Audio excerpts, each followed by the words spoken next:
ကျွန်တော်ဒီနေ့တော့ရန်ကုန်နေစပင်လာဆိုင်တဲ့ကလိုင်းရဲ့အကူအကြောင်းကိုကျွန်တော်ပြောပြမှာပေါ့လေနော်အကူကရန်ကုန်နေလာတာအသက်က35နှစ်ဝန်းကျင်လောက်ပေါ့လေနော်ကျွန်တော်တို့ဒီစပင်ရှေ့ဘက်ချန်စပင်ပါမစ်နေအောင်ကျွန်တော်စိုက်မှာပေါ့လေနော်ကျွန်တော်တို့နောက်ပြီးရင်ကျွန်တော်အနောက်မှာစပင်နှုတ်ဖို့နေအောင်ကျွန်တော်ပြင်ဆင်တယ်ဒါကျွန်တော်ဒူနာ area ပေါ့အခုဒူနာ area လည်းကောင်းနေဗျကျွန်တော်နှုတ်လိုက်တော့ graph 3500အပင်9000ဝန်းကျင်တော့ရတာပေါ့လေနော်9000ဝန်းကျင်ရတယ်ကျွန်တော်နှုတ်လို့အဆင်ပြေတယ်ဒါတော့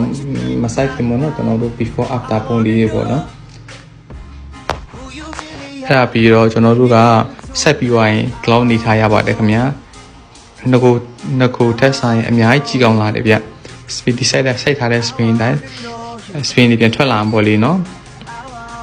တော့ကြည့်စုပြပါအောင်ဗျ